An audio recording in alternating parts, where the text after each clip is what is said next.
La Sociedad Española de Radiodifusión presenta... Ser... ¡Viva la radio! Podcast. Siempre. El presidente catalán y candidato de Esquerra a la reelección, Pere Aragonès, ha utilizado hoy de forma eficiente la tribuna de precampaña que le ha regalado el Partido Popular, convocando en el Senado un debate sin efectos prácticos sobre la ley de amnistía.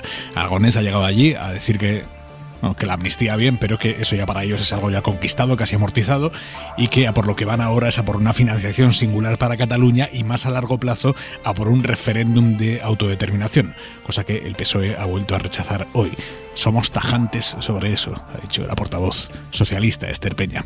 Lo de hoy ha sido un win-win para Aragonès y para el PP. El PP le ha puesto a Aragonès el atril del mitin institucional y Aragonès le ha dado al PP el combustible al discurso popular de que el PSOE se la terminará envainando con lo del referéndum, igual que ha hecho con la amnistía y otras cosas.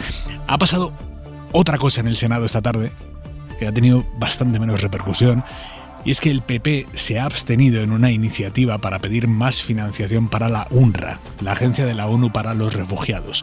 La moción ha salido adelante con 14 votos a favor, o sea, todos los demás, y 17 abstenciones del PP. Hasta aquí llega la campaña de Israel para desprestigiar a la Agencia de la ONU para los Refugiados. España puso en pie en pared ante esa operación de desprestigio, no se dejó llevar cuando gobiernos de medio mundo empezaron a anunciar recortes en las aportaciones para la agencia, pero hoy el PP se ha abstenido ante esa iniciativa con el argumento de que no se ha aceptado una enmienda suya en la que pedían una investigación sobre la actuación de determinados trabajadores de la UNRWA el día del ataque de Hamás, que por cierto fue lo primero que hizo la ONU cuando Israel empezó a airear esas acusaciones, ordenar una investigación. Pero hoy el PP se ha escudado en esa enmienda no aceptada para abstenerse sobre esta iniciativa. Ni con la UNRWA, ni con Israel. Ni con los que ayudan a los civiles palestinos, ni con los que bombardean a los civiles palestinos. Ni frío ni calor. Ahí en medio, no sea que Aznar se enfade. Por cierto, seguimos sin saber qué opina Feijóo sobre las palabras de la semana pasada de Aznar de que Israel no debe parar su invasión de Gaza porque si no estaría enviando el mensaje de que quien marca las normas en Oriente Medio es Hamás. También dijo Aznar que no se puede reconocer el Estado de Palestina porque ¿qué Estado? Reconocer lo que no existe es absurdo. Hoy le han preguntado a Cuca Gamarra cuál es la posición oficial del Partido Popular. Bueno, yo creo que esos son debates que están pendientes y en los que el Partido Popular ya ha llevado a cabo votaciones en el Congreso de los Diputados donde nuestra posición está clara y es la que nosotros tenemos. Pero hoy fundamentalmente creo que ese debate tendrá mucho tiempo para que se pueda materializar, pero yo creo que hoy lo importante es que aquí el Partido Popular lo que va a denunciar es este ejercicio de corrupción política que significa la entrega de impunidad a un grupo de políticos y a cambio de que Pedro Sánchez siga en el poder. El futuro del pueblo palestino, dice Cuca Gamarra, esos debates están pendientes, tendrán mucho tiempo, pero hoy lo importante es la amnistía. Con permiso del PP, el Consejo de Seguridad de la ONU ha dado esta noche el primer paso para resolver la petición de Palestina de convertirse en un nuevo Estado de pleno derecho. Isabel Villar. El proceso para decidir si Palestina pasa de Estado observador, que es su estatus actual, a Estado miembro, ya está en marcha. 9,597th meeting of the Security Council is closed. Los 15 países del Consejo de Seguridad han enviado la solicitud palestina ya al Comité de Nuevos Miembros. Ahí están esos mismos 15 estados y hace falta que lo aprueben 9, pero sobre todo que nadie lo vete. Y aquí está la principal incógnita porque desde la misión de Estados Unidos en la ONU ya dicen que para completar esa adhesión tendría que haber un acuerdo entre Israel y Palestina. No hablan explícitamente de usar este veto, pero sí dicen que ese reconocimiento tiene que negociarse bilateralmente y no en la ONU. En todo caso, si la solicitud palestina consiguiera pasar de este comité, tendría que aprobarla la Asamblea General. El embajador de Palestina ante Naciones Unidas asegura que estamos ante un momento histórico mientras el de Israel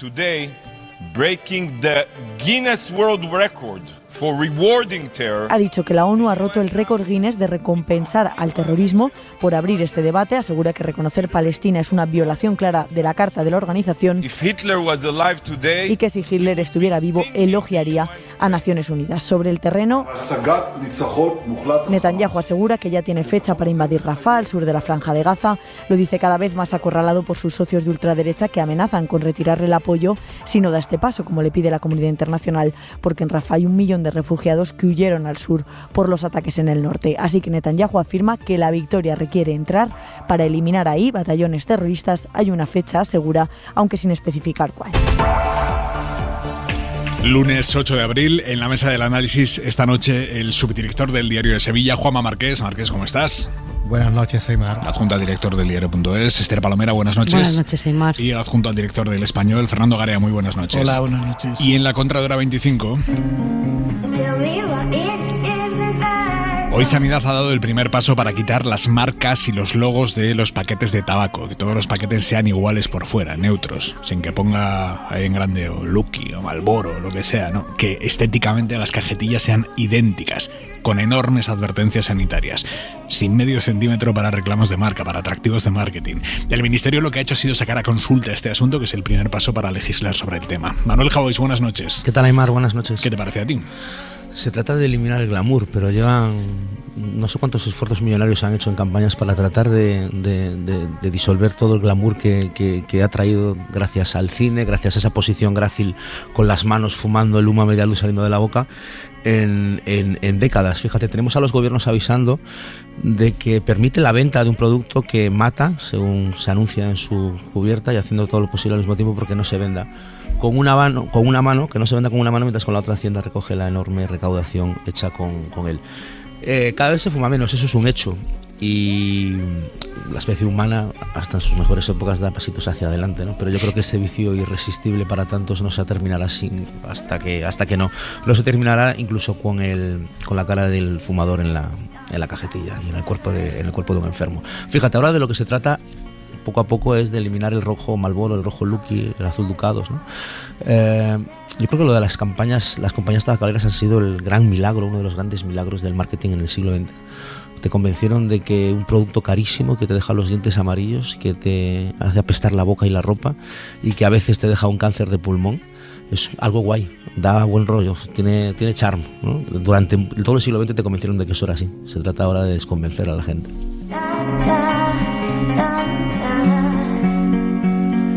Un beso, Javois. Un bico, chao.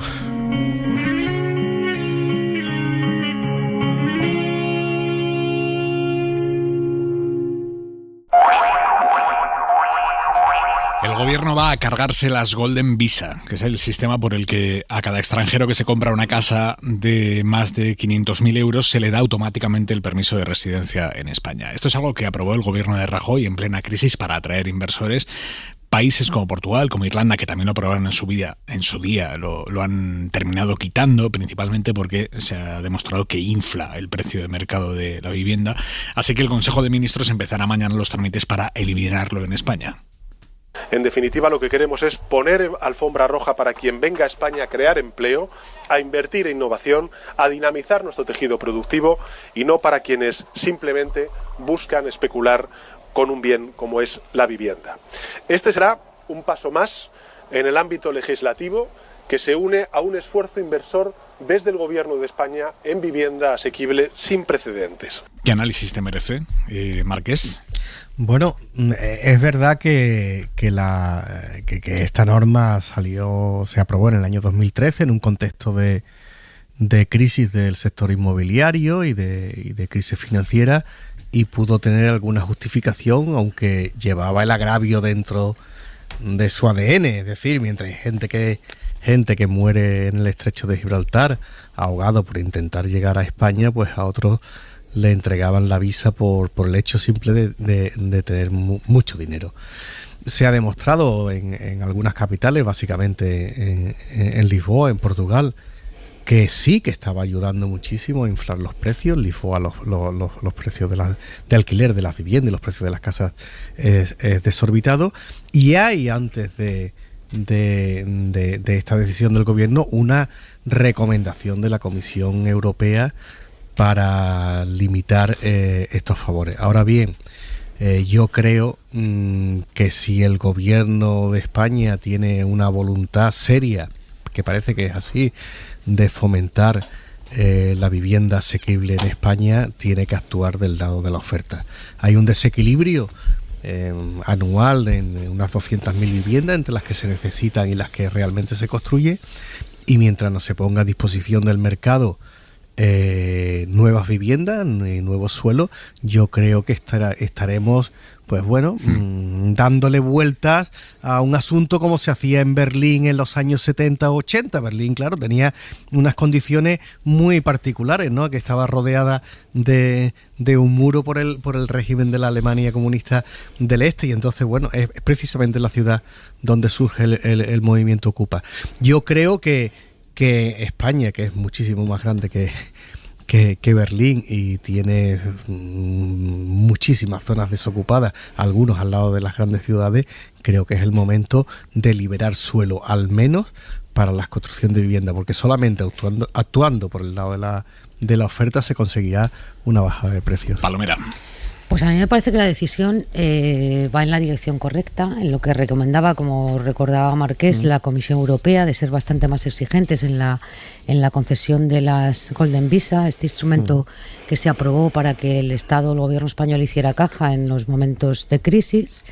Que es una buena decisión para intentar destensionar aquellas zonas donde el precio ha subido de forma desorbitada, precisamente por aquellos residentes extranjeros que han venido con cash y han comprado al contado viviendas y por lo tanto han elevado el precio en determinadas zonas en las principales capitales de España.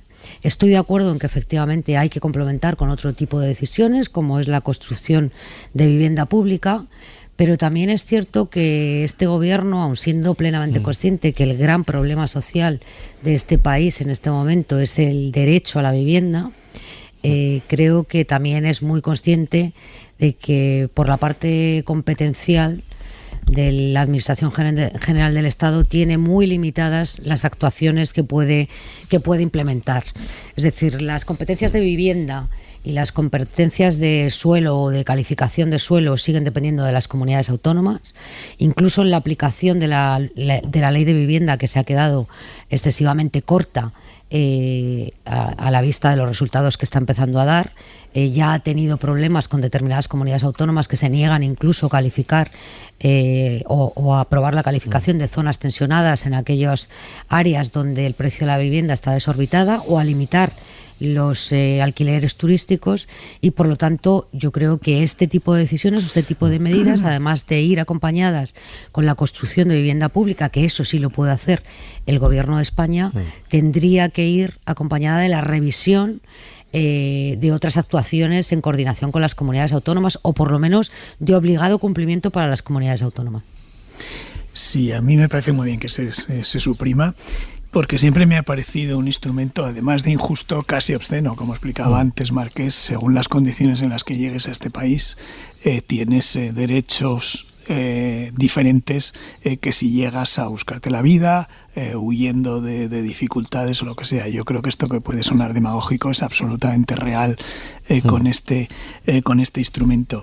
Hay que tener en cuenta, eso sí, que esta Golden Visa se mantiene, por lo que sabemos, también para la compra de instrumentos financieros. Sí. Yo creo que eso sería conveniente también revisarlo. No hablo de quien crea empleo, pero sí instrumentos financieros.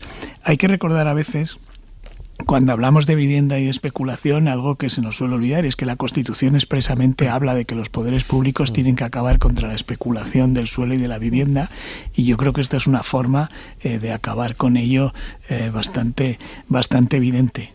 Hay que lamentar también que el Partido Socialista alguna vez ha votado que no, y siempre se ha opuesto a hacerlo en la legislatura anterior, cuando podía haber salido la eliminación de estas Golden Visa, pero bueno, bienvenido sea. Tengo dudas sobre los efectos realmente en el precio de la vivienda. Son casos concretos en zonas muy determinadas y unas viviendas que obviamente tienen unos precios muy altos. El efecto, según cuentan los expertos, eso en el precio de la vivienda de las grandes ciudades es muy relativo, y coincido también en que hay que buscar muchísimas más medidas que tengan que ver con el verdadero problema social, en mi opinión, en España, que es el de la vivienda. El gobierno lo hace muy bien y tiene muchas razones para jactarse y alardear de los buenos datos económicos, pero creo que el gran agujero negro es este. Estamos a un paso, ojalá me equivoque, de que la ley de vivienda sea un intento fallido por hacerlo. Fallido, pues puede ser porque se ha dejado en manos de las comunidades autónomas, pero también fallido por la forma en la que estaba hecha esa ley, y yo creo que efectivamente, como dice Marqués, tiene que ser por el lado de la oferta, y ahí sí tiene atribuciones y tiene competencias el Estado, el Gobierno, para que se construyan más viviendas y para sacar más viviendas al mercado. Yo creo que es un problema social evidente que debería estar en primer lugar en lugar de otros que tenemos. A pesar de que fuentes del Gobierno nos aseguran que Yolanda Díaz y Sumar no estaban al corriente de que el presidente iba a anunciar hoy el fin de esta del visa, ella ha reivindicado algo que es cierto, y es que Sumar llevaba tiempo clamando en el desierto con este tema. Lo ha dicho en Hora 25 de los negocios hace una hora con Javier Ruiz. Esto, como saben, es una petición de hace mucho tiempo de Sumar. Hubo un debate parlamentario de una iniciativa de Sumar. Lo estábamos negociando en la negociación presupuestaria con el Partido Socialista, con la señora Montero, que se oponían, por cierto, en ese momento a esta cuestión. Es cierto también que el ministro Escrivá en su momento defendió también esta posición en la legislatura anterior, y llevamos mucho tiempo intentando que esto salga adelante. En Sumar ven cómo Pedro Sánchez les va achicando espacios poco a poco por la vía de los hechos y de los anuncios, dejándoles sin un terreno de juego que puedan reivindicar como espacio propio. Guillermo Lerma, buenas noches. ¿Qué tal, Aymar? Buenas noches. El de las Golden Visa es el último ejemplo de medida que tratan de abanderar los de Yolanda Díaz. Eliminar la Golden Visa y que los socialistas aprueban finalmente, y tras dar varias evasivas a Sumar. Anoto esas aportaciones que nos hacían, pero creo que es muy importante que aprovechemos cada ocasión que tengamos para poner el socio minoritario de la coalición recordaba hoy, lo hacía Ernest Urtasun, que esta es una medida que lleva tiempo defendiendo su formación. Es una de las medidas que nosotros llevamos en campaña y llevamos mucho tiempo exigiéndole al Partido Socialista que adopte esta medida. Un intento por marcar perfil propio ante la sensación que se extiende en el partido de Yolanda Díaz de que el PSOE le arrebata las banderas que intenta agitar el socio minoritario de la coalición. Acabo de cerrar un viaje, una visita con mi homólogo a Palestina para justamente exigir el alto el fuego ya en Palestina. Díaz trató así de hacerse un hueco en el debate sobre el reconocimiento de Palestina, del que Sánchez hace gala frente a las dudas de la Unión Europea, pero pronto el ministro de Exteriores zanjó esta posibilidad. Desde Exteriores no estamos preparando ningún viaje de la vicepresidenta segunda. La vicepresidenta fue también la primera dirigente del gobierno en mostrarse públicamente a favor de la amnistía. Y la primera también en acudir a Bruselas a reunirse con Puigdemont, aunque su papel en esta negociación también ha quedado diluido. Y el último intento de Díaz por marcar perfil propio ante el PSOE lo hemos visto esta noche aquí en Hora 25 y tiene que ver con el IPREM. Javier Ruiz, buenas noches. ¿Qué tal? Muy buenas noches, Aymar. ¿Qué es el IPREM y por qué chocan el PSOE y Sumar con esto? Sí, chocan otra vez porque chocaron con el salario mínimo, horarios, impuestos a banca y energéticas. Ahora el ultimátum es por el IPREM. El IPREM es el indicador, las siglas de Indicador Público de Renta de Efectos Múltiples. Para que la gente nos entienda, esto es el índice que se emplea en España para conceder ayudas, subvenciones, para el subsidio de desempleo y para acceder a las becas. Es básicamente el listón. Si no se sube ese IPREM, si no se sube ese listón, hay que cada vez ser más pobre para acceder a esas ayudas y los subsidios que uno recibe y están basados en multiplicadores del IPREM, son cada vez más bajos. Así que, ¿qué ha hecho Yolanda esta noche? Lanzarle un ultimátum al PSOE, con un ojalá. Dice, ojalá Pedro Sánchez anuncie el miércoles que sube ese IPREM un 3% porque... La propuesta que hacemos nosotros es subirlo un 3%, esta es la realidad, y ya el Ministerio de Trabajo ha puesto todo el trámite administrativo para que sea revalorizado este indicador que, insisto, es muy importante para la vida de las personas. Porque dice, Trabajo ya está trabajando en ello, en subirle un 3%, esté el PSOE o no esté el PSOE a bordo. Díaz dice que esa es la única opción posible de un gobierno progresista. Y le dice al Partido Socialista que esto se va a hacer esté Sánchez o no esté Sánchez. Yo he tardado en subir el salario mínimo por la oposición de la otra parte del gobierno 9 meses. Y si recuerda, el año pasado lo aprobamos, no este ejercicio, el anterior, avanzado el mes de febrero. Así que la cuestión ahora mismo, Aymar, es ¿se puede sacar esto adelante sin el PSOE? La pregunta hecha a Díaz tiene esta respuesta, que espera no tener que hacerlo. Ruiz, gracias, buenas noches. Un abrazo, hasta ahora. Escuchábamos a Yolanda Díaz. Le hemos preguntado también por la caída en intención de voto que le dibujan a Sumar todas las encuestas en general y en particular la que hemos publicado hoy en la serie El País. Sumar, que hasta ahora se mantenía en un 10 o un 11% de intención de voto, empieza a caer, está en un 8%. Y tiene una tasa de retención de voto muy baja. Solo un 50% de quienes votaron a Sumar dicen que lo volverían a hacer ahora. Un 50%, eso es poquísimo. Estos son los microdatos de la encuesta, los pueden consultar. Son datos que publicamos en cadenaser.com y en elpaís.com también. Sumar achaca estos resultados a la bronca política. Tenemos que hablar más de la bajada del paro y menos del barro. Cuando más hablemos de la bajada del paro y de todo lo que hacemos en favor de las políticas de la gente y menos del barro político, mejor nos irá a todos en las encuestas. Pero en Izquierda Unida, uno de los partidos que forma parte de Sumar, hacen otra lectura de estos resultados. Preguntados específicamente por la caída de Sumar en la encuesta, el responsable de organización de Izquierda Unida ha lamentado la división de la izquierda y ha planteado, ojo, incorporar a Podemos a un futuro proceso de recomposición del espacio político.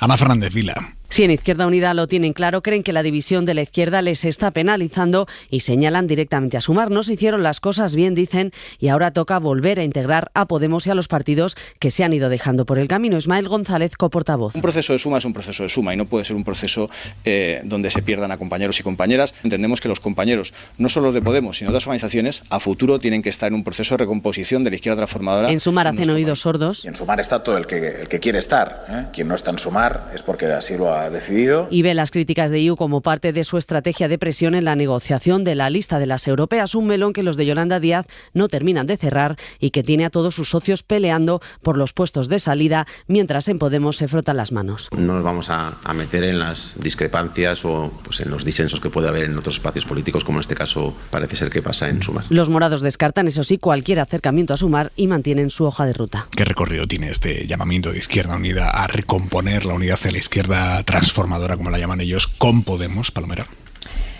Pues a ver, yo creo que el proyecto de Sumar tiene un pecado original, y es que fue un proyecto muy personalista, construido a mayor gloria de Yolanda Díaz, y que yo creo que desde sus comienzos ella no ha sabido mantener los afectos que hicieron posible su liderazgo en ese espacio, ¿no? Entonces, intentar restañar ahora las heridas provocadas en los últimos años y que han supuesto pues la escisión incluso del grupo parlamentario y no pocos conflictos que se han librado pública y privadamente con los dirigentes de Podemos, que no digo yo que toda la responsabilidad sea de Yolanda Díaz, que los dirigentes de Podemos también han cometido errores, muchos, pero el problema de Yolanda Díaz, según se va viendo y según van transcurriendo los meses, es que no solamente ha tenido problemas o diferencias notables con los dirigentes de Podemos, es que los empieza a tener con todas y cada una de las siglas que componen el espacio de Sumar. Por lo tanto, debería de preguntarse en qué ha fallado desde que Pablo Iglesias decidió en un momento auparla a la candidatura para la presidencia del gobierno, ¿no? Yo creo que aquí tienen que hacer autocrítica todos, pero especialmente ella, que en este momento lidera ese espacio. Y me parece que son muy difíciles de restañar esas heridas, porque no se trata de heridas políticas o diferencias políticas o ideológicas, se trata de diferencias personales muy profundas. Y por lo tanto me parece que va a ser un ejercicio baldío. Garea. Bueno, esto de volver a oír otra vez lo del camino hacia la unidad de la izquierda es un poco como la crisis del teatro o cosas que tengo los lazos hispanoamericanos. Es decir, yo creo que, no sé, me parece que es me quedo con lo de baldío de Esther, que creo que es lo más bondadoso.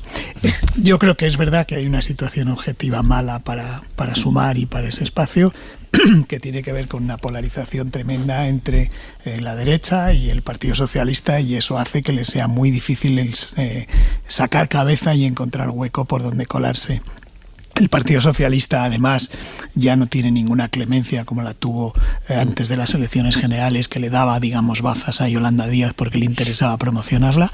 Ahora la apariencia es que la ningunea bastante en el Consejo de Ministros y respecto a las decisiones del Gobierno, y por tanto esas dificultades objetivas existen. Ahora bien, hay otras que yo creo que son de calado, y es los errores de diseño que tiene Sumar. Y son errores de diseño que empiezan en aquella reunión en Magariños que estaban los damnificados de Pablo Iglesias, todos allí reunidos reivindicando que eran damnificados y que habían salido de Podemos, dando a entender que ahí estaba la unidad verdadera, y supongo que con el convencimiento de que Podemos ya estaba superado y se había acabado, que era lo que pretendía Sumar, por otra parte. Yo creo que ese es un error de diseño. Otro error de diseño es no haber conseguido hacer una fuerza política. Ella habla, creo, siempre de movimiento, me da lo mismo como lo llames, es algo que sea coherente en todas las comunidades y en todos los lugares de España. Creo que es muy significativo, y creo que no hay muchos precedentes en la historia democrática, que una parte de un gobierno de coalición haga algo en una comunidad autónoma para que ese gobierno de coalición no pueda aprobar sus presupuestos. Es decir, los comunes, al hacer el triple que se tiraron cargándose los presupuestos de Barcelona, de Cataluña y del Estado. A mí me parece que eso es algo absolutamente insólito. Y luego Sumar está intentando jugar por la vía de las propuestas, pero claro, algunas de las propuestas son regulares, ¿no? Por ejemplo, acordaros que una de ellas era bajar el IVA de las galerías de arte. Teniendo en cuenta el electorado y cuáles son las posiciones ideológicas de Sumar, son discutibles. Luego estaba aquello del horario de los bares, que hoy le he escuchado que matizaba que como mínimo no se entendió. Es decir, yo creo que tiene un problema también de propuestas, y desde luego escuchar a la vicepresidenta decir si el PSOE no quiere lo aprobaremos nosotros, me parece que es una cosa de aurora boreal, con perdón. Marqués.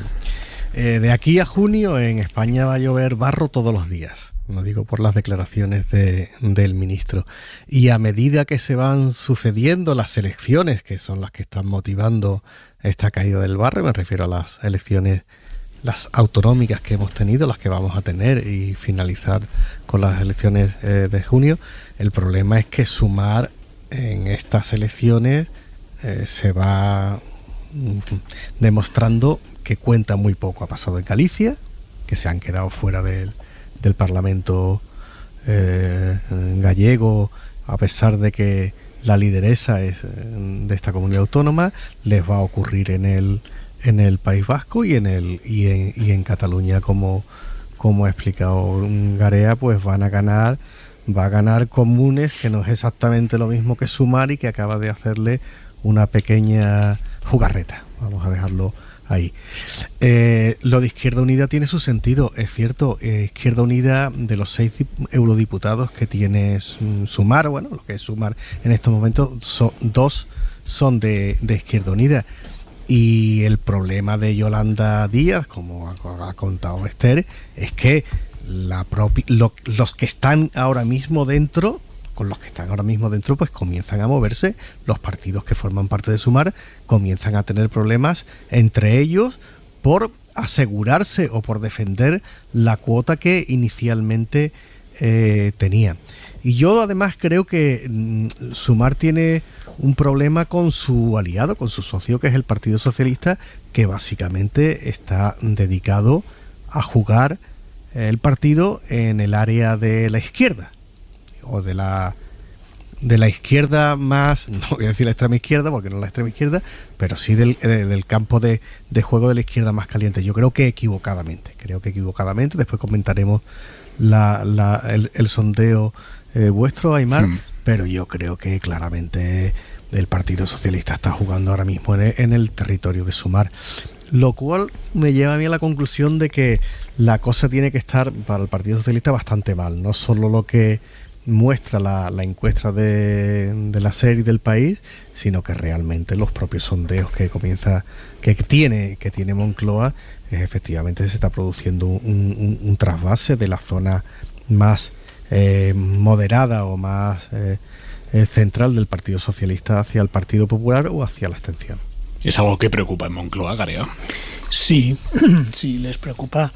Bueno, primero, las elecciones catalanas son las que más repercusión tiene el resultado y la formación de gobierno, pero las elecciones europeas les sirve para medir cuál es el desgaste del gobierno y cuál es la posición de cada uno.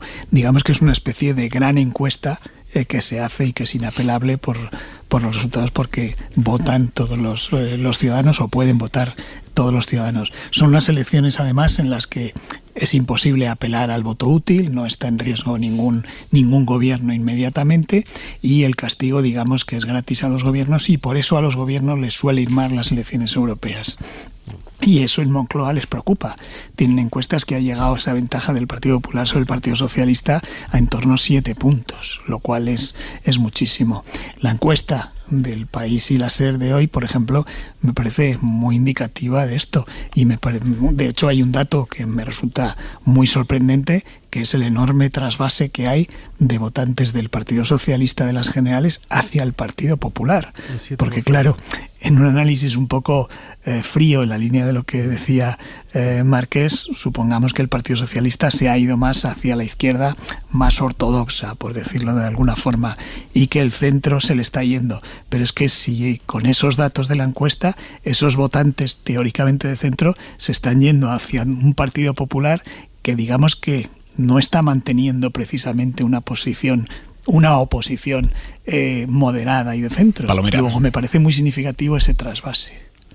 Bueno, yo creo que son plenamente conscientes de que vienen curvas ante las 3 convocatorias electorales.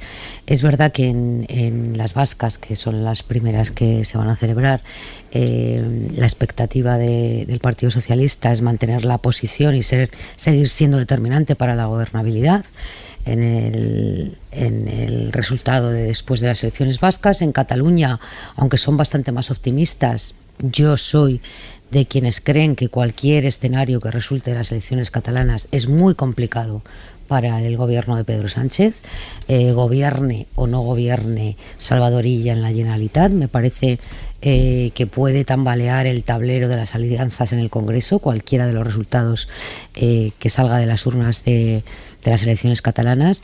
Y respecto a las elecciones europeas, Garea lo ha dicho claramente, son unas elecciones que resultan gratis para el votante y que se tiende a castigar siempre la gestión del gobierno, porque saben que no tiene ninguna trascendencia en el medio plazo.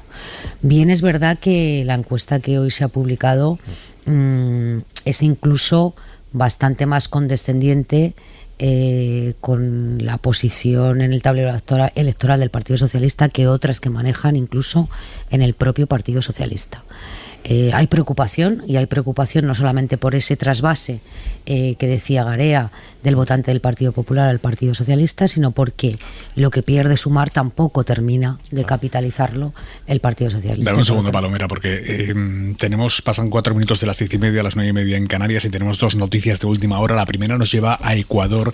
Saben cómo el viernes la policía de Ecuador entró por la fuerza en la embajada mexicana allí en Ecuador para llevarse al ex vicepresidente de Correa, Jorge Glass, que estaba allí resguardado en la embajada. Pues bien, el ex vicepresidente acaba de ingresar en el hospital por un supuesto intento de suicidio. Victoria García, buenas noches. Buenas noches, Aimar. La prensa está un poco dubitativa respecto a esta posibilidad, porque están contando que Jorge Glass estaba en la cárcel de máxima seguridad de La Roca y fue trasladado al hospital militar porque dicen que llevaba una sobredosis de medicamentos, pero mirando un poquito hacia atrás, este hombre desde el año 2017 había estado cumpliendo una pena de prisión por condena de asociación ilícita y cohecho agravado. En el año 2022 un juez aceptó un recurso de habeas corpus, o sea, de permitirle salir de la cárcel por razones médicas. Este hombre tenía una medicación específica para 3 tipos de enfermedades que tenía. El ex vicepresidente salió de la prisión, estuvo en libertad provisional y estuvo casi 4 meses en el hospital.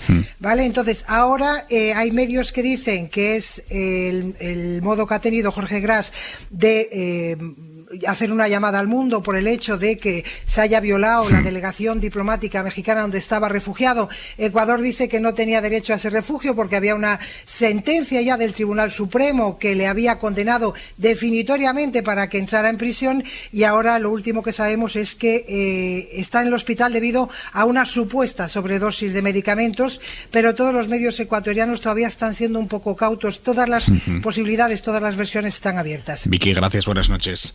Buenas noches. Precisamente a última hora de hoy hemos escuchado por primera vez al presidente de México, López Obrador, después de esa entrada por la fuerza de la policía ecuatoriana en la embajada mexicana.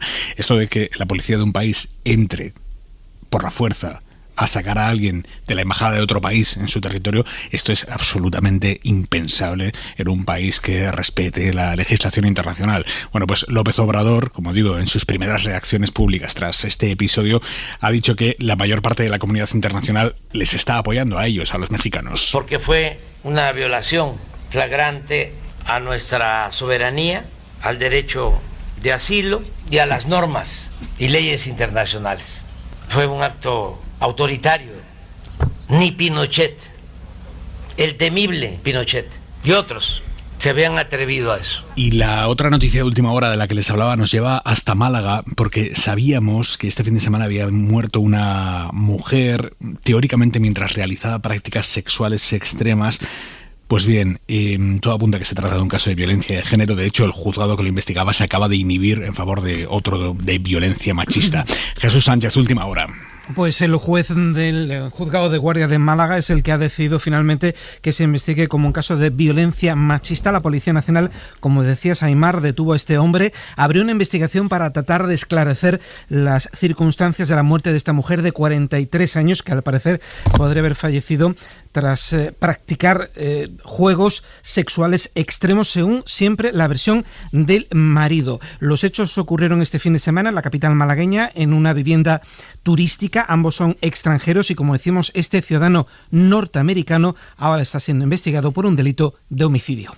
Gracias, Jesús. Seguimos en Hora 25. Hora 25. Aimar Bretos. Mientras el gobierno intenta virar el debate político hacia las golden visas y la vivienda y demás, el PP sigue intentando volver a poner la amnistía en el centro de la conversación pública. No se resignan a que la amnistía vaya perdiendo enteros en el mercado de la atención y de la indignación. El PP no lo da por amortizado. Y para eso hay que buscar calificativos cada vez más duros, y el de hoy, el de esta noche, en un mitin en Euskadi, Feijóo sobre la amnistía. Que no haya amnistías que suponen el mayor caciquismo desde Franco en España. El mayor. La amnistía, según Feijóo, es el mayor caciquismo desde Franco, hay que dar eso. En palabras del líder del PP en la campaña vasca, motivo por el que no ha acudido hoy a la Comisión de Comunidades Autónomas en el Senado, comisión que ha convocado su partido para abordar precisamente la aprobación de la amnistía, y que ha terminado convertido en un escenario para que Pere Aragonés caliente su precampaña, al decir que, igual que ha pasado con la amnistía, el PSOE terminará pasando por el aro del referéndum.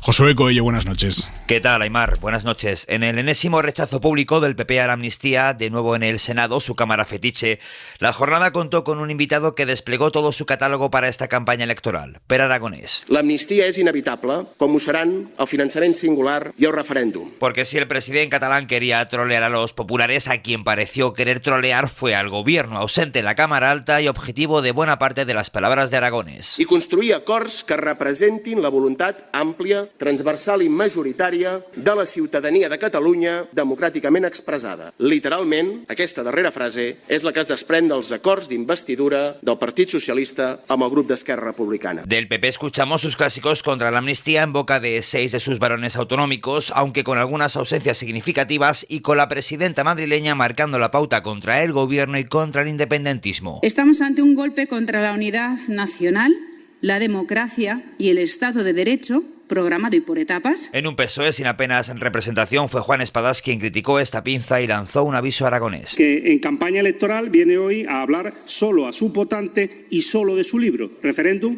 y financiación singular.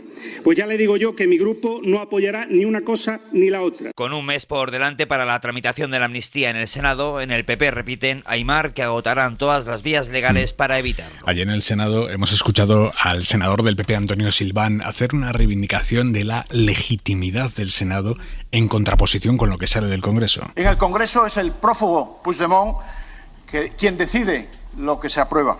Y aquí, en el Senado, lo decide el Partido Popular, que representa la mayoría de los españoles desde el pasado 23 de julio.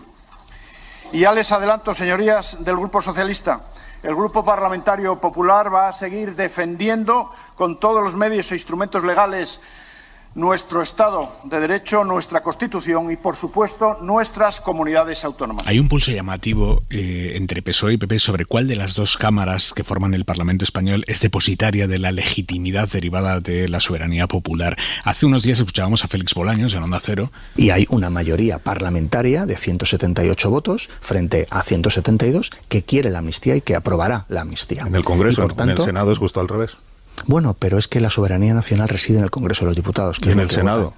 En el Senado, que forma parte de un sistema bicameral como es el español, el Senado es la representación de los territorios. Por eso eligen los mismos senadores Soria que Madrid, cuando la diferencia en número de habitantes es bastante. 11 menos cuarto de la noche, 10 menos cuarto en Canarias. Víctor Vázquez, profesor de Derecho Constitucional de la Universidad de Sevilla. Buenas noches. Hola, buenas noches, Aimar. ¿Tiene sentido esta batalla por definir un ranking de legitimidades entre cámaras?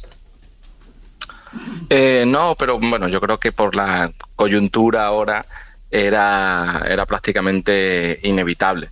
Lo que ocurre es que es una batalla dialéctica que nos puede llevar a conclusiones, yo creo, arriesgadas, ¿no? Como, en primer lugar, negar que las Cortes Generales son las depositarias de la soberanía nacional. Creo que es un grave error por parte del ministro de Justicia. Pero al mismo tiempo, ahora cuando escuchaba intervenciones de esta mañana, el poner en cuestión la legitimidad del gobierno porque este provenga del Congreso de los Diputados, pues creo que es un paso que hasta ahora no se habría dado de una forma tan expresa y que es profundamente peligroso. Es decir, el gobierno debe su confianza al Congreso de los Diputados. Y esto no es incompatible con afirmar que las Cortes Generales, ambas dos, son representantes de la soberanía nacional. Pero el que el gobierno deba su confianza al Congreso de los Diputados significa que mientras tenga la mayoría de la investidura, la mayoría que le permite gobernar, en ningún caso se puede negar su legitimidad, afirmando que hay una legitimidad auténtica, diferente, que sería la del Senado, realmente representativa del pueblo español. Creo que esto es, como decía antes, algo que bueno, y más en el contexto que nos encontramos ahora, tiene muchos peligros, ¿no?, esta retórica. Entonces, que el Congreso apruebe la ley de amnistía con el Senado en contra, ¿resta legitimidad a la norma de algún tipo? En ningún caso, porque ese es el procedimiento legislativo. El bicameralismo español es un bicameralismo imperfecto. La ley de amnistía se va a aprobar por ley orgánica y aunque sea vetada, como va a serlo por el Senado, pues siempre y cuando tenga, como imagino que tendrá, la mayoría absoluta en la votación final en el Congreso de los Diputados, pues será aprobada con toda la legitimidad, como cualquier otra ley orgánica que se ha aprobado con el voto del Senado en contra, o cualquier otra ley ordinaria. Este es nuestro sistema parlamentario. Bueno, puede ser discutible, pero es así y así lo ha sido siempre. Víctor Vázquez, profesor de Derecho Constitucional. Gracias, buenas noches. Gracias, Esther. Buenas noches. Palomera, tus reflexiones acerca de lo vivido y escuchado hoy en el Senado. Bueno, a ver, yo creo que la estrategia del Partido Popular de seguir redoblando la ofensiva contra el gobierno y el independentismo catalán como consecuencia de la ley de amnistía es perfectamente legítima. Yo creo que se puede discutir y debatir sobre la amnistía desde el punto de vista político, desde el punto de vista judicial e incluso desde el punto de vista moral, si se quiere. Lo que no es tan legítimo ya es llevar a las instituciones a un choque de legitimidades. Yo creo que efectivamente el Partido Popular, y lo ha dejado claro desde el minuto 1 de su intervención, el senador que ha defendido la resolución que se iba a aprobar en la Comisión General de Comunidades Autónomas, ha pretendido ir a ese choque de legitimidades reconociendo la legitimidad del Senado y no la del Congreso para legislar en una legislatura en la que el Partido Popular tiene mayoría absoluta. Quiero decir, el profesor lo ha explicado bien. El Estado está diseñado con un bipartidismo imperfecto, pero es imperfecto porque el Senado está diseñado como Cámara de segunda lectura. Por lo tanto, nuestro sistema lo que hace es que cada vez que el Senado tumba una iniciativa del Congreso, vuelve al Congreso de los Diputados para levantar ese veto. Y si en el Congreso hay una mayoría diferente a la del Senado, sale adelante.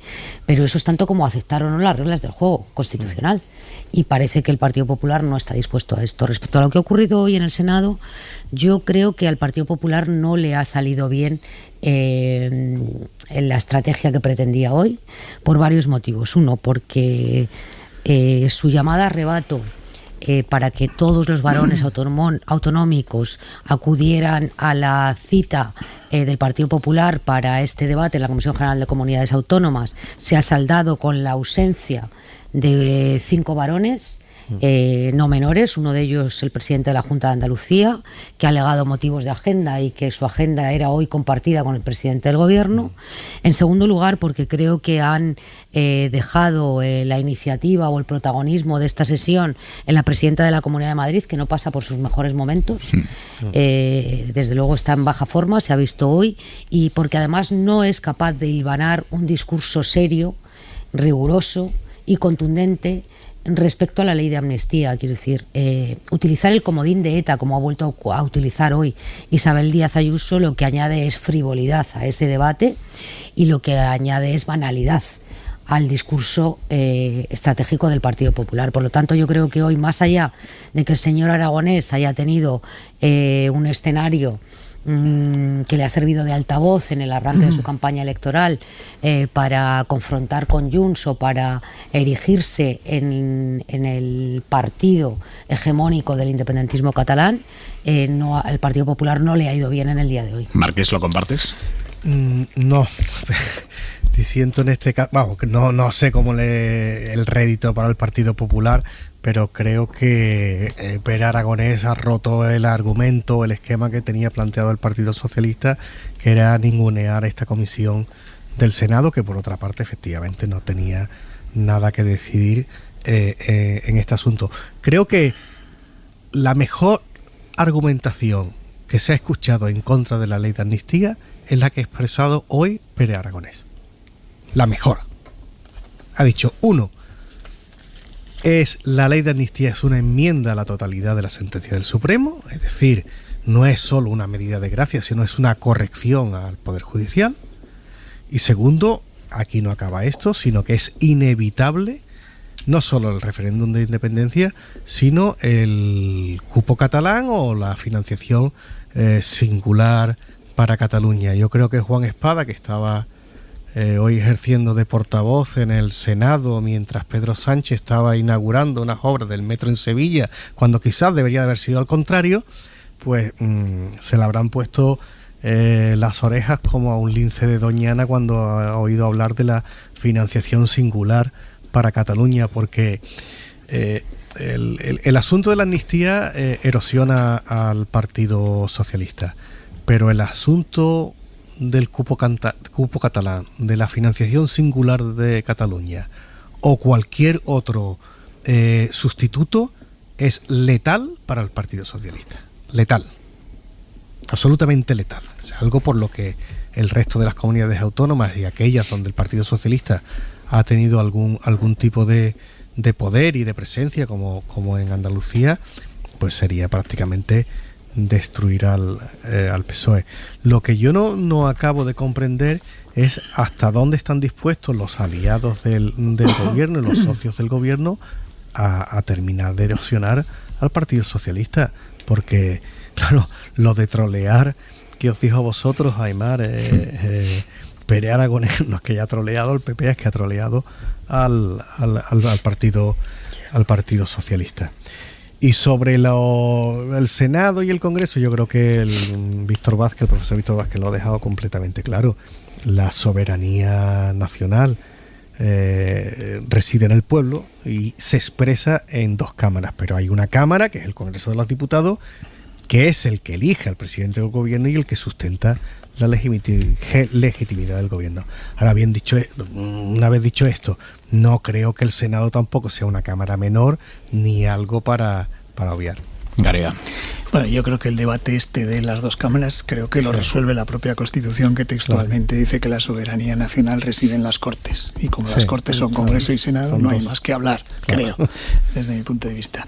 Respecto a lo de hoy, Y por despejar primero respecto al fondo, yo creo que el PP sigue utilizando esta hipérbole y estas exageraciones que están todas concentradas en el discurso de Ayuso de hoy, que me parece que son exageraciones tan enormes que a veces se vuelven en contra del Partido Popular. Creo que se puede estar en contra de la ley de amnistía, creo que hay muchos elementos criticables de la ley de amnistía sin necesidad de decir todas estas cosas que se dicen, que lo único que hacen es quitar razón a quien las dice. A partir de ahí yo creo que el Partido Popular, discrepo también de Esther, yo creo que no creo que le haya salido mal, yo creo que el PP ha utilizado hoy sus dos fortalezas en este momento, una, la presencia en las comunidades autónomas y su poder territorial, y dos, la mayoría absoluta del Senado. Y a partir de ahí, desde luego legítimamente y en el ejercicio de esa actividad política, lo que ha hecho ha sido convocar un debate más donde se hable de amnistía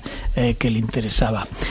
Había una duda en el inicio incluso del debate de hoy, y es si la amnistía era competencia de esta Comisión General de Comunidades Autónomas y si afectaba a la política autonómica. Había esa discusión entre el Partido Popular y el Partido Socialista, y de pronto ha llegado Aragonés, que creo que ha jugado muy bien sus bazas viniendo, y Aragonés ha resuelto eso y le ha dado la razón al Partido Popular cuando a raíz del debate de la amnistía ha hablado de el sistema de financiación, del referéndum, y ha demostrado que desde su punto de vista sí es un tema que afecte a las comunidades autónomas, y por tanto ha derrotado ahí la tesis del Partido Socialista.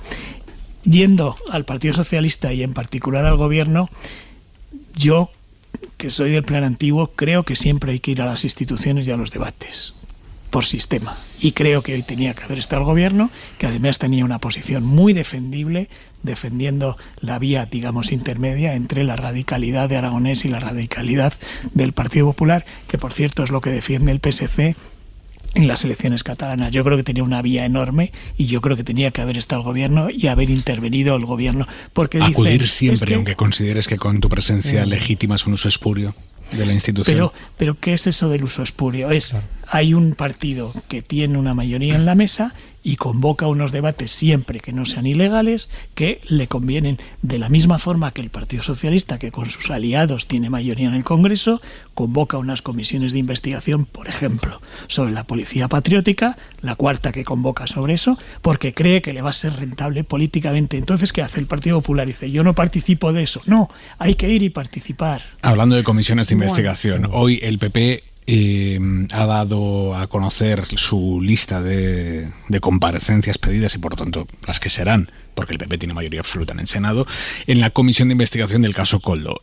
Convocan a dirigentes socialistas como Salvador Illa, Ángel Víctor Torres, Francina Armengol, el exministro José Luis Ábalos, pero por ahora no convocan ni al presidente del Gobierno, Pedro Sánchez, ni a su mujer, Begoña Gómez, a pesar de lo que dijo en su día, después matizado por Alberto Núñez Feijóo. La clave es el por ahora, porque en el PP nos han dejado muy claro hoy que juegan con los tiempos, que se guardan esa carta para el futuro. Mariela Rubio, buenas noches. Buenas noches, sí, y aunque el PP no cita a Sánchez ni a Begoña Gómez en este primer listado, no cierra la puerta a hacerlo en el futuro. Y por tanto, de momento, en el listado no está, pero está abierto a que pueda estar. Palabras de la portavoz popular, Alicia García, que en cualquier caso, en su escrito, reclama una larga lista de documentos relacionados con Begoña Gómez. De hecho, citan a todos los empresarios con los que supuestamente trabajó la esposa del presidente, entre ellos Javier Hidalgo, del grupo que incluye a Europa. En Génova dan por hecho que Sánchez tarde o temprano habrá de comparecer, pero el PP quiere ir escalando la lista progresivamente. Se reserva sobre todo la carta de Begoña Gómez como último recurso, y si el PSOE apuesta por apretar en la comisión del Congreso, el PP siempre tiene una baza que jugar en el Senado. Los pesos pesados son Francina Armengol o Salvador Illa, este último candidato del PSC, al que el PP quiere presionar con los contratos de su etapa al frente de Sanidad con las elecciones catalanas de fondo.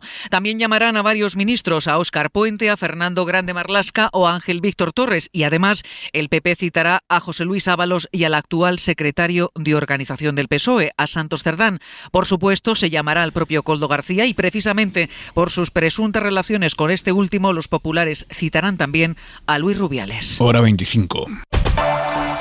Manu Carreño, muy buenas. Hola, Aimar, qué interesantes los sanedrines durante la publicidad. En la publicidad es cuando se dice. Deberían retransmitírselos. Ahora lo contamos, Sí. Deberían retransmitirse.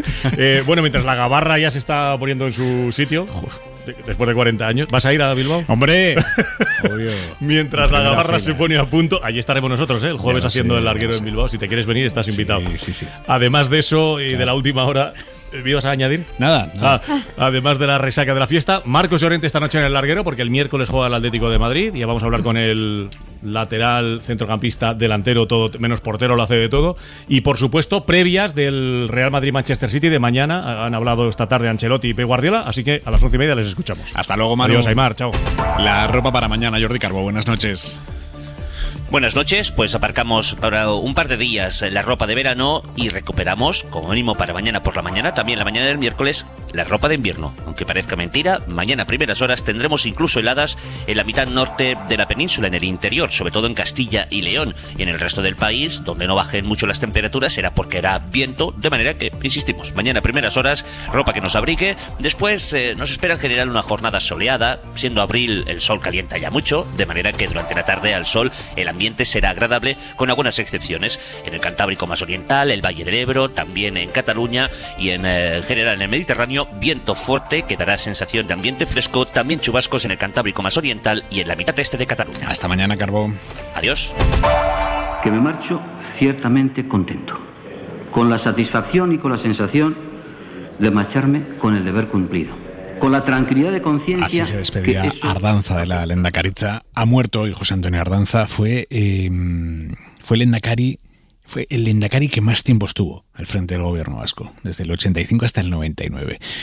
Impulsó a finales de los 80 el importantísimo pacto de Ajuria Enea, que buscaba la pacificación de Euskadi y sobre todo la deslegitimación de la banda terrorista.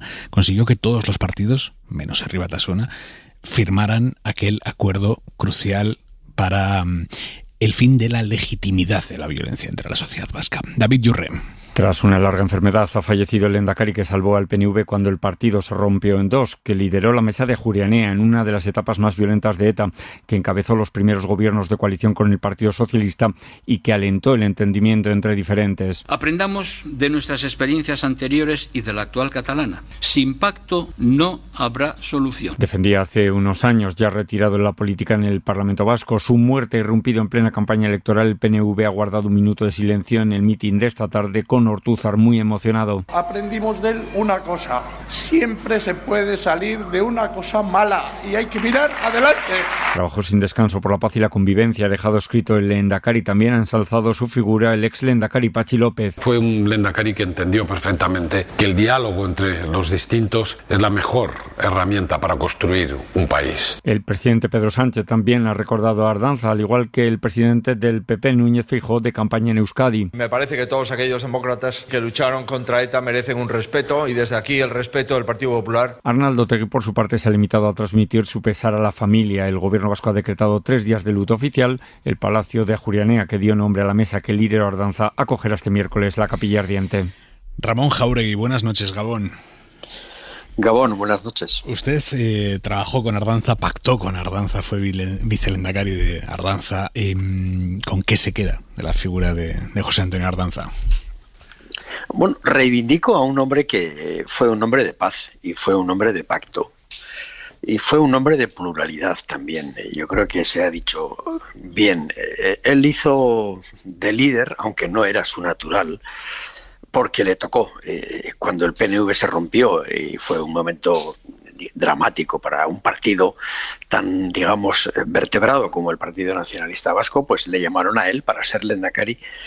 85-86 me parece que fueron cuando el partido estaba dividido contra EA y Garaycoechea, y él gobernó con un grupo parlamentario escindido literalmente, ¿no?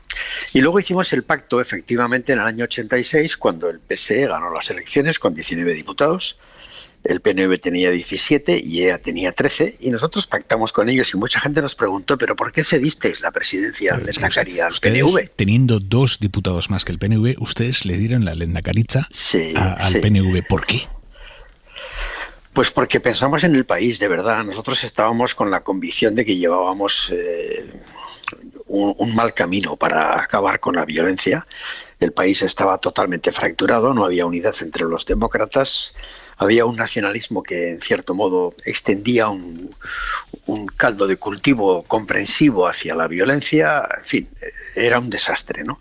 Y nosotros creíamos que la principal tarea del País Vasco y de España, claro, era encauzar de otra manera el final de la violencia. Y ciertamente el Pacto de Ajuria Enea fue el fruto de aquel pacto. El pacto fue un pacto concesivo por nuestra parte, generoso, creo que puedo decirlo.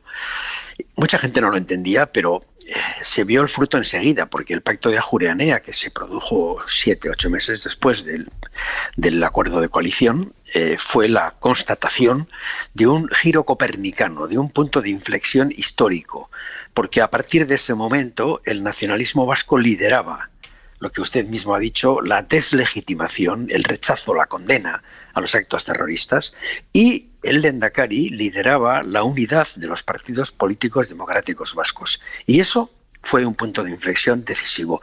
Por supuesto, la paz llegó mucho más tarde, pero no habría llegado como llegó en el 2011, si no hubiera habido aquel pacto.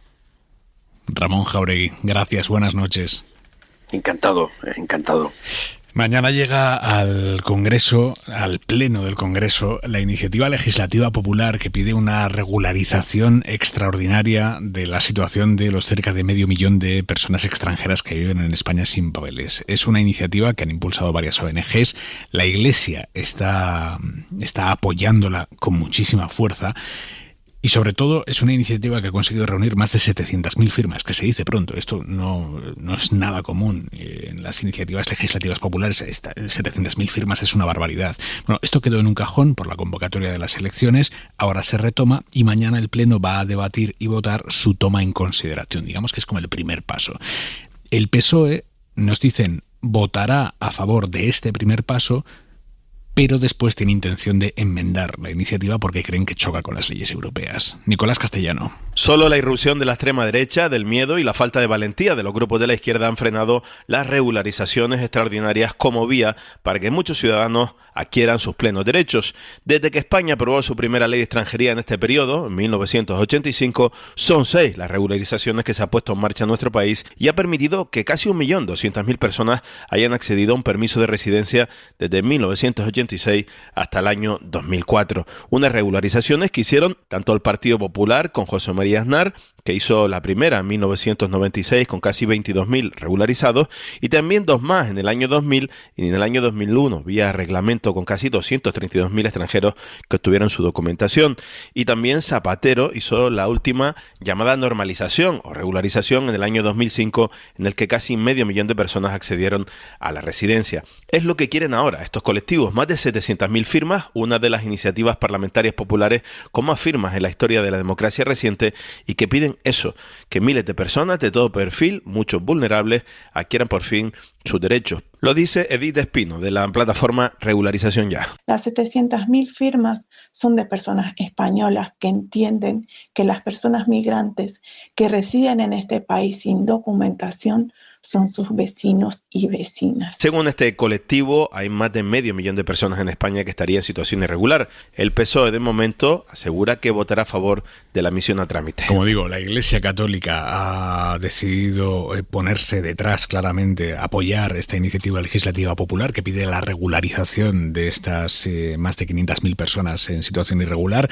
De hecho, nada más ser elegido, el nuevo presidente de los obispos, Luis Argüello, tuiteó, dice: se presenta en el Congreso la iniciativa legislativa para una regularización extraordinaria de personas, con mayúsculas, ponía personas extranjeras residentes en España.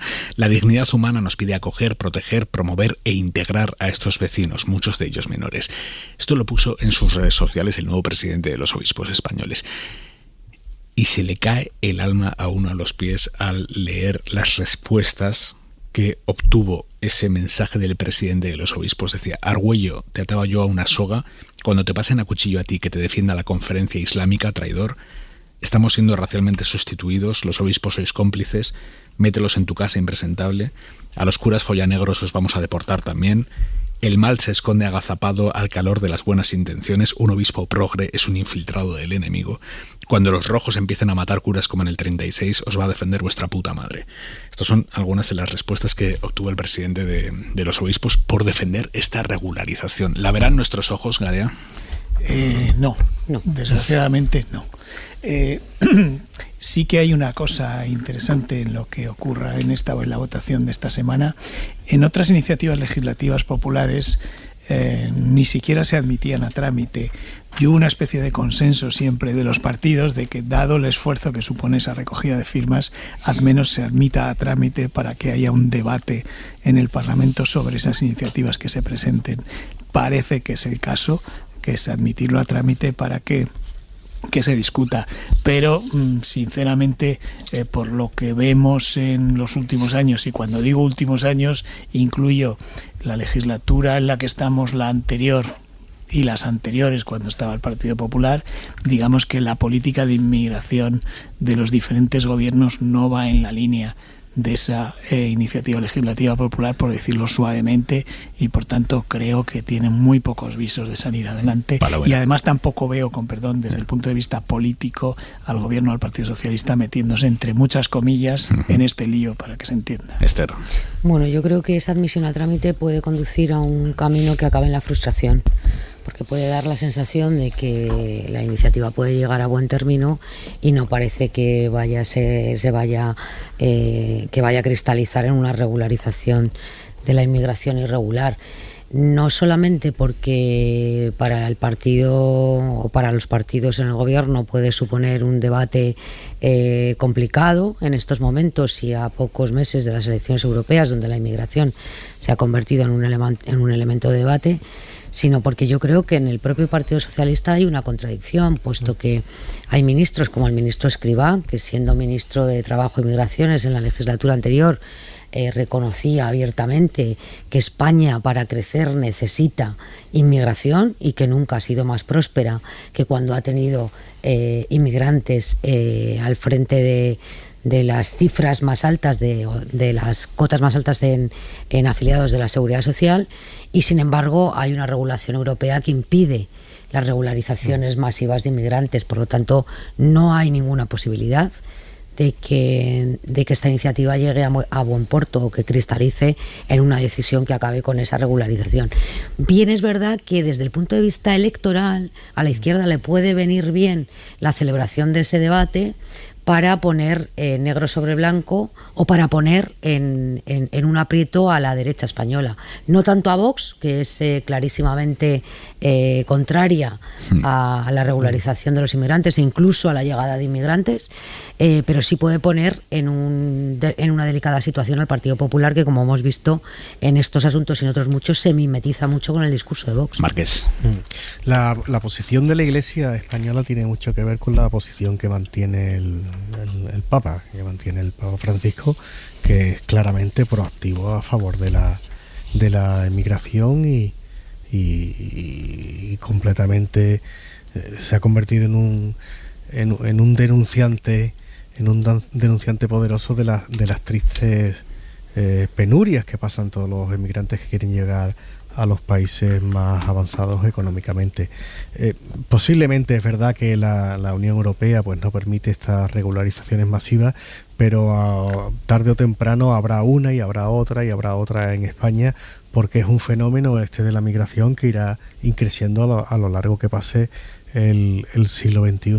Entre otras razones porque es verdad lo que decía Escrivá, nos hacen falta trabajadores, y es que es cierto, trabajadores y personas y familias y gente que no que España pues no demográficamente pues no está en condiciones de proveer por las razones que sea, y efectivamente tenemos que contar a gente de fuera. Y después, yo al pensar en las regularizaciones le pongo nombres, apellidos y caras a emigrantes y a mujeres emigrantes que conozco que llevan trabajando pues algunos años en España y están en esa situación irregular, pero que están haciendo una labor impresionante para todo el país. Ahora, es cierto que la opinión en la sociedad española sobre la migración ha ido variando a lo largo de estos últimos años, se ha ido volviendo no solamente más conservadora, sino más reaccionaria. Antes había una solidaridad expresa con los emigrantes, quizás por lo poco que llegaban, ¿no? Y ahora hay una parte de la población muy refractaria, una parte de la población que no solo está en la derecha, que comienza a ver también algunos sectores de izquierda que quizás no lo expresen de una manera tan clara, pero sí están en contra de determinada migración y que expresan alguna islamofobia, ¿sabes? O sea, eso, yo ahí sí noto cómo la sociedad española en general, no solo con este tema, sino se ha ido volviendo una sociedad más refractaria, yo diría que más de derecha, que no solo se expresa en el tema de la migración, sino además en otros temas relacionados con el feminismo, con la libertad sexual y con el ecologismo. Mira, esta noche ha reaparecido Pablo Casado en un acto público 2 años después de dejar el liderazgo del Partido Popular, o de que el PP le dejara a él mejor. Casado llevaba desde entonces completamente apartado de la vida pública. Solo sabíamos de él que había decidido meterse en un business de inversión en defensa y demás, que estaba captando fondos por ahí. Ha reaparecido hoy en la presentación de un nuevo medio digital, Artículo 14, que tiene en el staff algunos de los que fueron colaboradores suyos, empezando por Pablo Montesinos, que fue vicesecretario de Comunicación del PP y que ahora es el adjunto a la directora de este nuevo medio, y siguiendo por María Pelayo, que fue la directora de Comunicación del Partido Popular y ahora es la responsable de Relaciones Institucionales de este medio. Así que Casado, intentando apoyar a sus amigos, se ha reencontrado en este caso, por ejemplo, con Cuca Gamarra, que era parte del staff de Casado hasta que dejó de serlo y se fue al de Feijóo. Allí ha estado David Junquera. Junquera, buenas noches.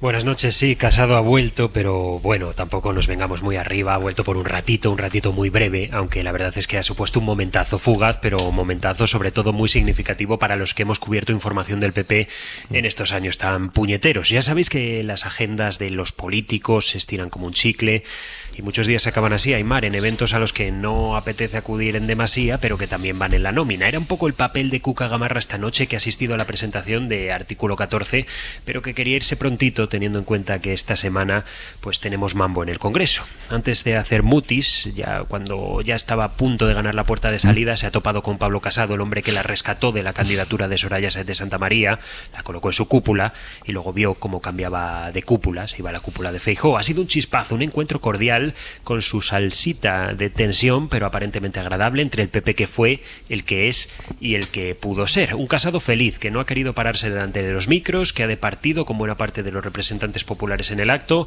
con políticos socialistas también, con líderes sindicales y con muchos conductores de programas de televisión que han tratado de tentarle para que rompa ese silencio autoimpuesto. Va a estar complicado, ya os lo voy avanzando porque seguro que tú también lo querrías. Y mira que tendría morbo. Llevo 2 años intentándolo. A las entrevistas de las 9:30 no hay manera. No hay manera y va a estar complicado. Mira que tendría morbo escucharle hablar de Ayuso, de los gobiernos PP-Vox o del tema del CGPJ. El propio Casado nos ha contado que está muy desintoxicado de política, que se ha quitado un peso de encima y peso se ha quitado porque está todavía más delgado de lo habitual. También dice satisfecho que por fin tiene algo de tiempo para disfrutar de los suyos. Su silencio parece haberle aportado bastante paz y no lo ha roto esta noche ni en los corrillos. Está aparentemente sano, muy convencido de no regresar al ruedo, un ruedo del que confiesa está más enrarecido, más agresivo, con más decibelios de lo que estaba cuando hace 2 años tuvo que abandonarlo camino de la enfermería repleto de cornadas. Hasta mañana, Junquera. Hasta mañana. Y solo una cosa más, hoy se cumplen 25 años ya del estreno de Todo sobre mi madre. Cuesta mucho ser auténtica, señora, y en estas cosas no hay que ser rácana, porque una es más auténtica cuanto más se parece a lo que ha soñado de sí misma. 25 años desde que conocimos a La Agrado, un cuarto de siglo de aquel 8 de abril de 1999, el día que llegó a las salas esta peli con 5 actrices brutales: Cecilia Roth, Marisa Paredes, Penélope Cruz, Antonia San Juan, Candela Peña, que dieron forma a este peliculón que le dio al manchego el Oscar a Mejor Película de Habla No Inglesa. Raquel García. And the Oscar goes to... Era marzo del año 2000 cuando Pedro Almodóvar conseguía el mayor reconocimiento de la industria del cine. Todo sobre mi madre ganaba el Oscar después de una carrera llena de premios a la que solo se le escapó la Palma de Cannes a pesar de que partía como favorita. Punto de inflexión en la filmografía de Almodóvar y rodada poco después de que falleciera su propia madre, la película es una historia de mujeres contada por mujeres, como recordaba el cineasta. Empiezo a escribir y de pronto me doy cuenta que tengo una película de mujeres o tengo una película de hombres. Lo que sí estaba claro es que iba a ir sobre el personaje que interpreta Cecilia. Cecilia Roth es una madre que ha perdido a su hijo y que viaja a Barcelona para buscar al padre. Es allí donde se encuentra con un puñado de personajes femeninos, profundos y complejos, que se rescatan cuando se encuentran en su peor momento. Las mujeres hacemos cualquier cosa con tal de no estar solas. Las mujeres somos más tolerantes. Pero eso... Y un poco bolleras. Una madre, una actriz, una monja, apenas hay presencia masculina. Todo el universo de Almodóvar lo representan Cecilia Roth, Marisa Paredes, Penélope Cruz, Candela Peña, un travestido, Tony Cantó, y ese alguien que en cada película es una sorpresa en sí misma, como muchas veces hemos escuchado al cineasta y que aquí interpretaba Antonia San Juan. Aquí la calle está cada día peor, mana. Y si tuviéramos poca competencia con las putas, ladrar nos están barriendo. No puedo con ladrar, son unas mamarrachas. Han confundido circo con travestismo. ¿Qué digo circo? Mimo. Si una mujer, un pelo, una uña, una buena bemba para mamás la critica. Queda para la historia del cine aquel monólogo del agrado. Decía Almodóvar que Todo sobre mi madre es un drama con el que te puedes reír al mismo tiempo, considerada como una de las mejores películas de toda su carrera, convertida ya en clásico y que 25 años después nos sigue emocionando, aún más si cabe. Punto y 25. Soledad Gallego Díaz. Al juez Santiago Pedraz eran las dictaduras. Hace años viajó a Guatemala con la intención de interrogar a un ex dictador sangriento, Efraín Ríos Montt, así como a otros 5 generales por delitos de detención ilegal, tortura y asesinato. Si aquello no prosperó, no fue desde luego por falta de su interés. Por eso es tan extraña la ceguera que sufre desde hace tiempo en el caso de Guinea Ecuatorial, una clarísima dictadura con un presidente, Teodoro Obiang, que lleva siendo reelegido desde 1979 y que domina todos los resortes de poder y del dinero en su país. Cierto que el exministro de Asuntos Exteriores, Miguel Ángel Moratinos, sufre de la misma dificultad que Pedraz y ya en 2022, a raíz de una de esas elecciones tan peculiares que celebra Guinea, dijo que el pueblo guineano estaba contento y la comunidad internacional muy satisfecha. Pero en fin, en el caso del juez Pedraz, sus repetidas decisiones favorables a las tesis del gobierno de Guinea han sido corregidas una y otra vez por la Audiencia Nacional. Sus superiores le obligaron a dictar orden de detención contra un hijo de Obiang y otras personas muy cercanas al presidente de Guinea, que el juez había descartado en 3 ocasiones. Y ahora acaban de reprocharle que se empeñara en ceder la jurisdicción del caso, el secuestro y la tortura de 4 opositores guineanos que residieron en España, a los tribunales de la antigua colonia española. Por lo que se ve, el juez Pedraz no tenía capacidad para hacer semejante cosa. Total, que será el juez Pedraz el que irremediablemente siga investigando. Pues que así sea. Punto y 25. Palomera, Garea, Marqués, un abrazo, amigos. Adiós. Se quedan ya con El Larguero aquí en la SER. Hasta mañana, adiós. Hora 25, con Aimar Bretos. Cadena SER. 100 años de radio. Para no perderte ningún episodio, síguenos en la aplicación o la web de la SER, Podium Podcast o tu plataforma de audio favorita.